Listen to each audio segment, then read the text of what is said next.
This is Critical Nonsense, your high-low browser about culture, science, and tech. This week, Aaron and Joey talk about how to be your own full flavor.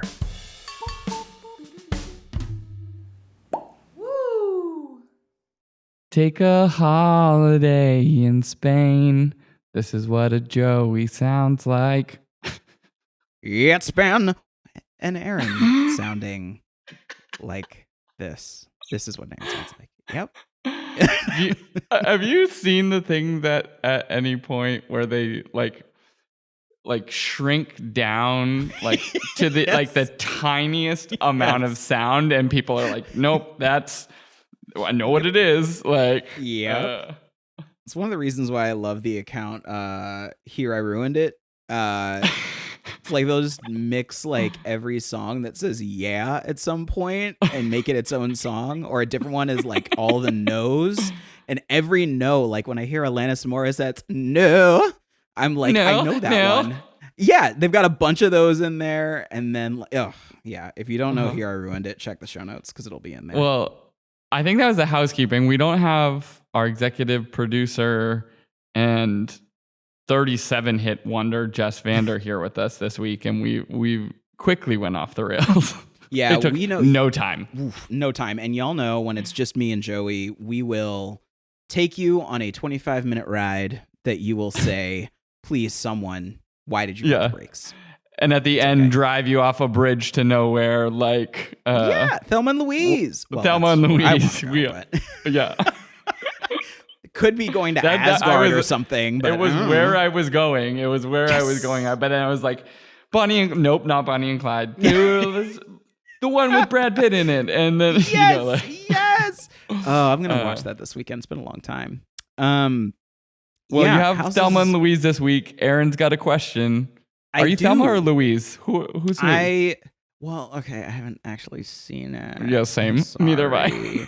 Good. Okay, I feel better. You be Thelma, I'll be Louise.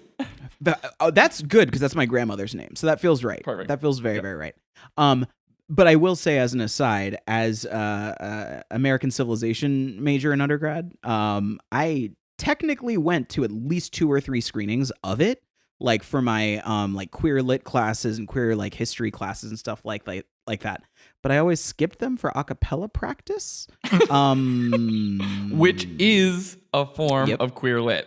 It literally is. I learned so much about Brian Wilson through that, as a matter of fact. But anyway, again, off track. This is me taking us off track. Let me get us back on.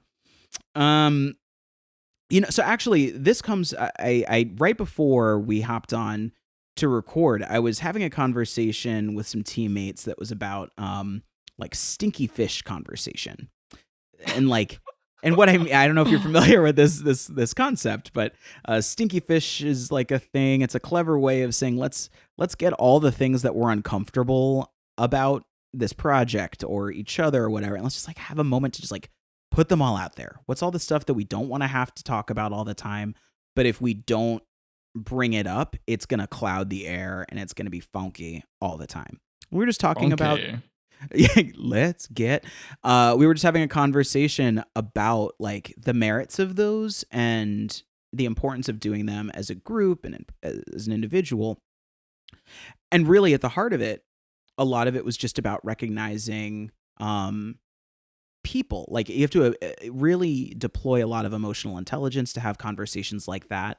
And a big part of that emotional intelligence is creating a space that makes people feel safe enough to air those stinky fish. And this quickly turned into a conversation before we recorded where, I started asking you a little bit about some of what I've been thinking about in therapy. So this is going to be one of those episodes. We're going heart to heart. So y'all get ready. But a lot of it was about coming to grips with how great you are, coming to grips, and perhaps it's better put, really defeating that imposter syndrome over time and really appreciating that the things that make you different are the core things that make you special. And that can happen at an individual level, that can happen in a professional capacity. But that work of trying to embrace the things that make you that way is a lifelong journey. Like there's so many forces that try to say or dull that down or say, stop doing or stop being the things that you are that are different and please be like everyone else because it's just easier. And I strongly disagree with that, and that's one of the main things that I've learned being at this company for 8 years. So it leads me to this question that's been percolating on my mind. How does one deal with being an acquired taste? I mean,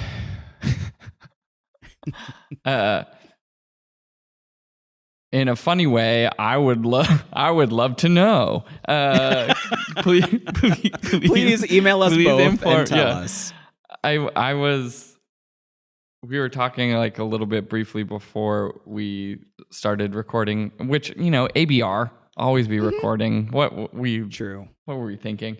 And this is like a thing that, like, even just from the time that we had that quick conversation before we started recording and hearing you go through that now, I'm like realizing like what a central conceit this is for me. Mm-hmm. Like, I think as a person, I was thinking about I'd written this piece from the company, either on the company's blog maybe, or maybe it was like published somewhere. I can't remember. I can find the Word doc of it about tolerance.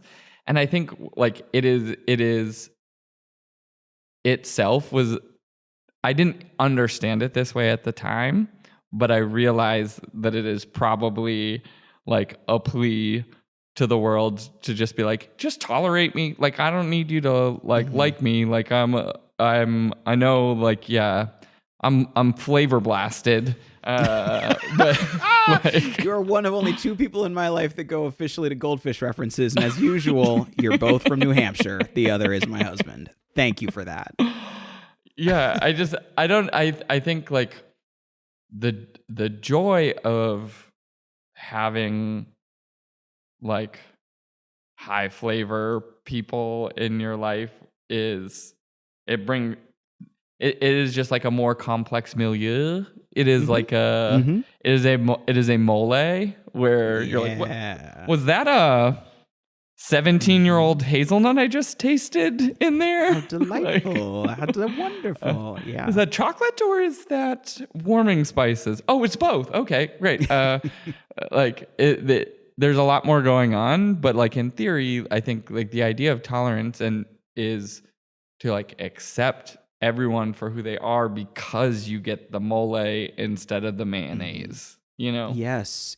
And I love that. I want to actually, I'm hoping you can find the article because I want to read it.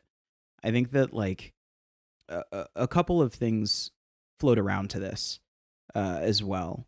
I think that one of them is that there tends to be, in my observation, a societal orientation toward conformity, right? Like things, because we as humans want to group everything to be the same or group everything to be able to understand them, we're constantly looking for commonality and we're constantly looking for traits that sort of almost diminish our differences to give us a sense of allegiance and tribalism and connectivity.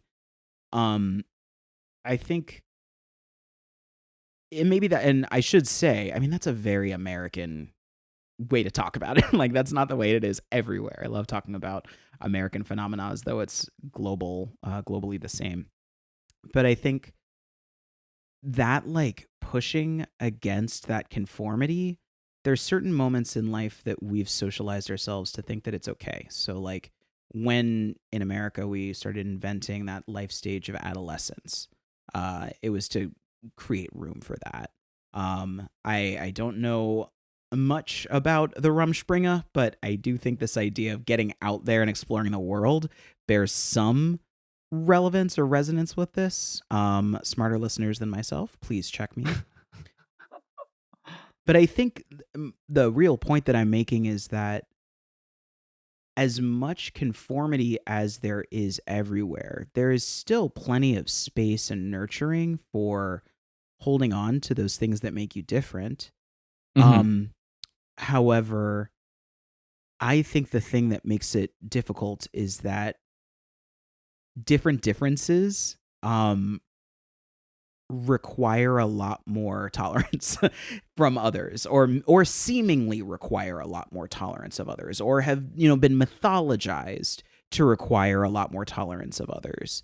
And I think that the impact on the individual to cloak themselves in different layers and to diminish your personhood and who you are and what you think, or create, even put a different way, bigger gaps between what you think, what you say, and how it gets expressed in the world around you.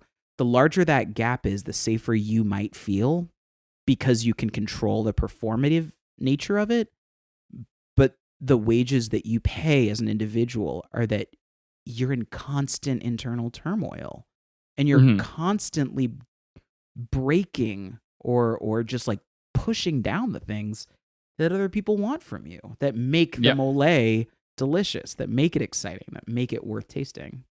Yeah, I mean, I think like the that idea of obscuring or hiding like your ingredients, Mm-hmm. right? Wait, so that you like, even if you are a mole, you're coming off as a mayonnaise, you know, Yes. like Yeah.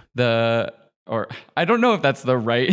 I was really like in that. in condiments. I feel like Yeah. mayonnaise, right, is like It's what? oil and eggs and vinegar. Like, come on. It's Yeah, pretty bland as yeah. shit. That's Yeah.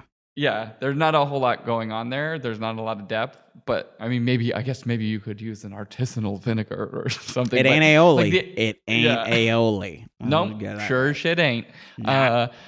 But that idea of like, it's not that you are the mayonnaise, it's that you're only giving the world the mayonnaise. Yeah. It sounds so gross. But like in that, I think the reason why I was thinking about that post was like, and a point you made when you were just talking is like you get so much benefit as a result of tolerance. And when I'd written it, I'd put it through like naturally, like will come as no surprise with like evolutionary biology and like all of these things, like thinking about like cognitive diversity and the ways in which diversity plays out within environments and all types to like result in better things. But like there's friction as a result of it. And I think this question of like, how did you originally The like stinky word it when the fish. question, yeah, like the stinky fish of just like, I don't know, there are like blue cheese, like blue cheese Yeah. stinks and it is delicious, right? Like you're not like Yes. every aspect of this is like perfect, like no notes. You're like, I love this and it smells like dirty feet and it's good, right? You know? Yes. And I think that like I think it's really quite the burden to have to, or choose to, um create the environment, or like make the space for those to feel comfortable to try to figure out whether it's blue cheese or sticky fish, you know, Yeah. in a group space, and at the same time deal with your own things that you're afraid of putting forth, and like taking that leap. That is a big leap. And I've said it before on the podcast, like different people, yes, have different risk tolerances, but also have different backlash, different types, amounts, and nature of backlash that come with revealing those things. It's not equitable when a room full of very different types of people share those things. And I think that the connection there to me is that it takes different amounts of work to create those safe environments for different Yep. types of people. Yep. And so, you know, it's all in the context of this, like I said, sometimes you just like at the beginning of a workshop with a new team, you want to be like, hey, everybody, just like share what makes you uncomfortable or whatever. Like, what are you really worried about with this project? And it's like, I met you. I'm literally meeting y'all for the first time. I met you 25 minutes ago. You ain't getting shit from me for at least a year. Like, Yeah. we have to build up the trust to get to the point where I feel, and I know for a fact that if I approach this boundary, I will not incite the consequences that are very real and very dangerous to me. Mhm. And the other, I'm blabbering a little bit. I guess it is a podcast. I appreciate Yeah. you listening at all. But the other thing is that it's not a static environment. Like the Right. environment, even with the same very different group of people, conditions in the environment can change that impact that sense of safety, and that can cause different folks to feel the need to retreat and sort of engage with to backslide into old behaviors because the environment feels unsafe or different or whatever. And so again, there is this like unfair but necessary job that everybody has being in social communities to go out of their way to monitor and rejuvenate that sense of safety, such that so that people know, so that everyone is available to mirror their insides on the outside. Yeah. First of all, just mental image that I had, not actually image because I can't see things in my head, but mental concept maybe was when you said like, you don't get this for a year. I just imagine a tiny Aaron inside your head, just like picking up a giant like sand timer and just like and turning then it flipping over. Yeah. And then it's like, all right, timer's on. Yep. You fuck 1 it year. up. We're starting We're it back switching over. it back over. 100%. But the other point that you were talking about, in terms of like how to create the environment and all of these things is like, sometimes I think that this idea, like creating an environment of tolerance is an environment of safety, and it takes work. And I think sometimes people forget that the work has benefits, both on a human and individual level, but also in like an interconnected level as like a group of people like convening for any type of thing. Like, that at some point, Aaron and I had done some work and we were looking at the Google Aristotle study where they were analyzing their teams.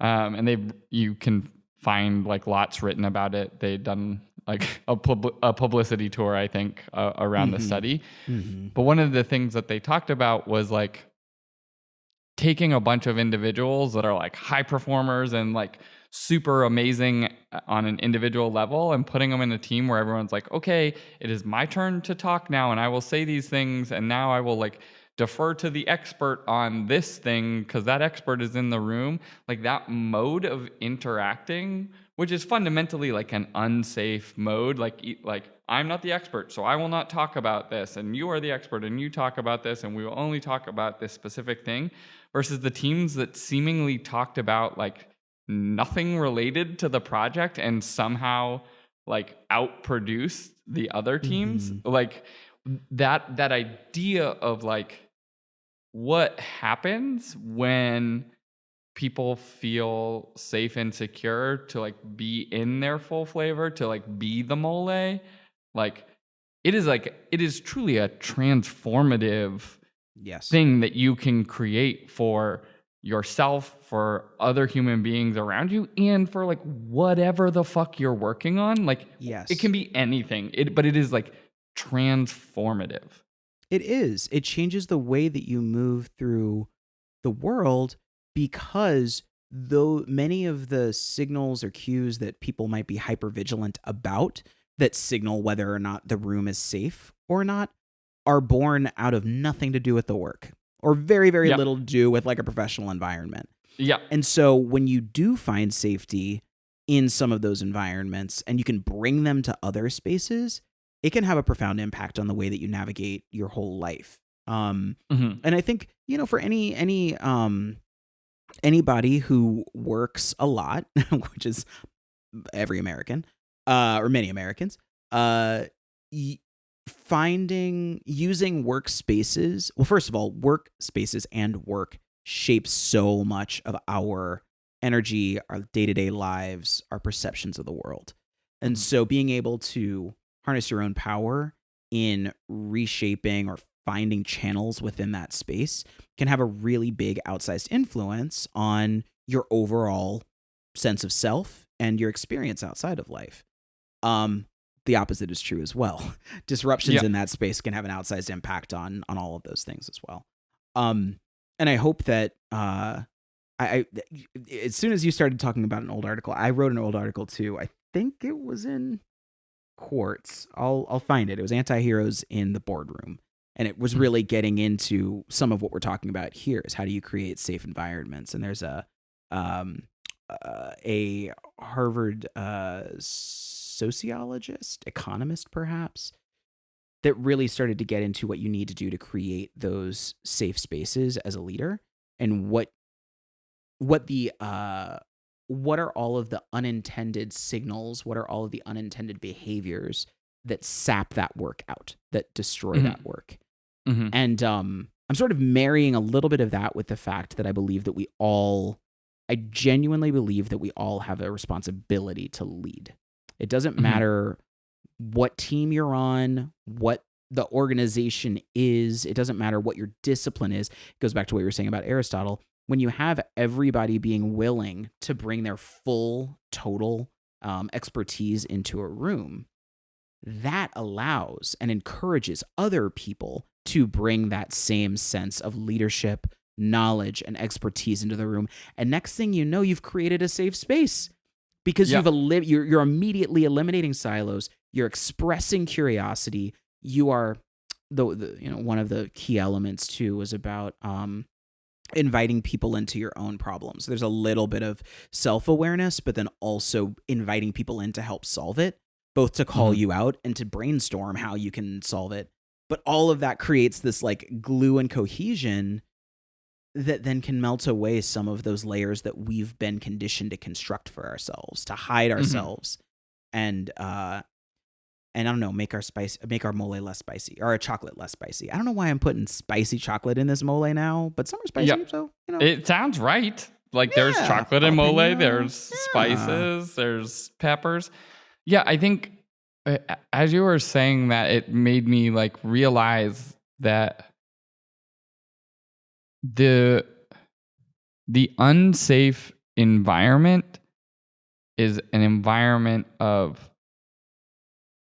control and predictability, and not necessarily positive predictability, right? But it is routine or roteness. Yeah, your band of expectations is much narrower, right? Like the possibilities that can come out of that are narrower, but those environments, right? And like we're not talking about like in quote safe spaces, although that is, I think, relevant, but just the idea that someone can come into an environment and feel like they can be themselves, that they can both challenge and be challenged, right? That they are in an environment with other people who care about them and their interests, becomes an environment of emergence, right? I think that is like the thing that is so powerful, is that you can't predict what is going to come out, outside of the fact that like study after study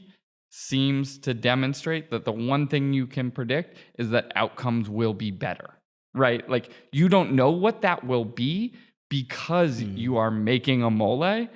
And like the thing about a mole is you empty out that grindstone halfway, you put it into the bowls and people eat it, but half of it stays in and you add new ingredients. And the next day the mole is a different thing. A mole is emergent, right? And in these environments where you take a bunch of people and you say, be your full flavor, be your whole thing, and we're going to mix it together and we're going to see what comes out, both in the texture and qualia of like that group of people, like in the team interacting and like learning about each other, but also like in the output that they produce in whatever capacity that they are trying to produce a thing.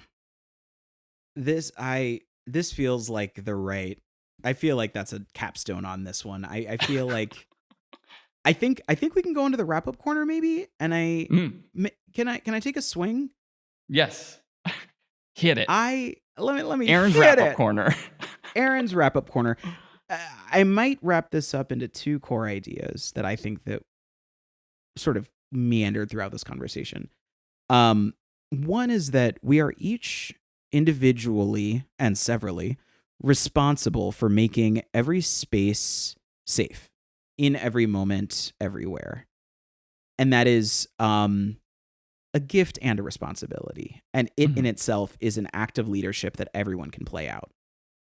And the reason that you do this is because you always get better results because you yourself and those around you achieve this like state of sustained emergence. Hell yeah. Right? You get to become fully you, and the rest get to become fully you, or get to become fully the collective you. And you end up with hopefully some damn good mole. And then next time it could be something else. And that's wonderful. And the great part about mole is like if this batch didn't come out, just like take Dump half of it out and add some new ingredients, and it'll be better next time. Amen. The state of sustained emergence. I'm putting that on my tombstone. Hell yeah. God, that's nice. Critical Nonsense is a Sylvain production. Brought to you by 80% cacao. We are the bean that will make you be seen. Dude, I don't know. They just happen on the fly. It's always... I loved every second of it. As always, we'd like to thank our executive producer and cacao bean, Jess Vander. Oh, she's really a vanilla orchid. I should have said vanilla orchid. She is a vanilla. I take I'm it back. so sorry, Jess. Vanilla orchid, Jess Vander. Yep. Vanilla orchid, Jess Vander. Yes. We also like to thank sound engineer and cocoa bean, Alex Contel. We'd like to thank programming coordinator and mole monster, Les Jacobs. Let's see how this goes. The production help of Sarah Gilbert and Nora Mestrich cannot be understated.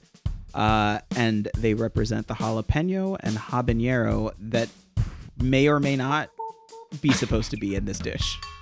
But they make it better because of their presence, regardless. There we go. I in my head, I was like, is he going mortar and pestle? But yeah.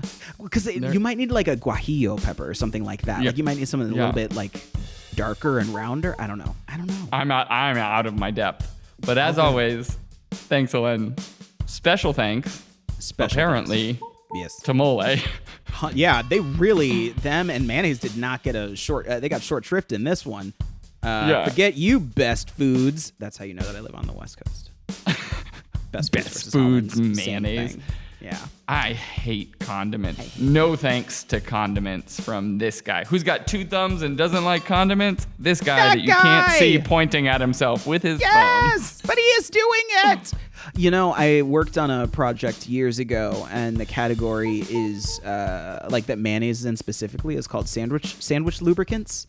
And nope. Yep, nope. Can't forget it though. It's a mind worm. It doesn't go anywhere. You gave that to me. Yep. You are so welcome. You are so welcome. You just gave me the brain disease of sandwich lubricants. I'm infected. And it's on a Friday afternoon that we're recording this. Now all of these people are brain infected also. Oh, do it, guys. Take it. Make it fly. Spread your wings. Ooh, a special thanks to Mariah Carey's Butterfly. Not the full album, just the single. Because people forget that song is great. Alana, if you're listening, I know that you know. So thank you. Yeah. Special thanks to, in the diva and pseudo diva category, Robin, for Call Your Girlfriend, which I had to listen to 2 or 3 times as my daughter sang on the back of the bike this morning. But I was like, it's raining, it's gloomy in New York. Like I'm feeling kind of tired because a hydraulic pump was going off in front of my building at 5 a.m. So God, like Call Your Girlfriend sung by a 5-year-old on the back of a bike, like brightened it up a little bit. Robin, we see you just stealing people's mans and whatnot, you homewrecker. Amen. Amen. And you know what? You got me to maybe my last special thanks, which is to the tritone. And because it's the musical version of the mole, the benefit of the mole that we're talking about. And like, so for those, to get into these tritones, this was a big thing when we were in choir. We would when we would travel to different churches and stuff, like the full choir would sing sustained chords. in really greatly acoustically designed spaces because it literally has to do with the wavelengths of the notes that everyone is singing, that you can activate and launch notes that no one's vocal cords are making but are present in the chord that you're singing because they all bounce together. So literally, and they're real notes, like they're on a keyboard, they're playable, but it's just that you could have a whole group singing a harmonic seventh and somehow there's a ninth that rings out because of the way that all the wavelengths are bouncing around in that acoustically designed space. So, and those are called tritones, those notes that will come out that are sort of beyond the chord and beyond what everybody could create by themselves. So thank you to the tritone and Dr. Merrill for teaching me that in 6th grade. I appreciate it, man. Yeah. Nice. Today I learned Yeah. and flying buttresses. Yeah. They are the best buttresses. You never heard of like an underground buttress or like a subterranean or underwater buttress? An ambling buttress? Nay, I say. No, a sprinting buttress. You're right. Why did I go to like? I did it wrong. This is why I'm not a lawyer. I would always mess up the things on the LSATs. Okay, I think that's it. We did it. Well, we did it. Love you, mean it. Bye. Bye.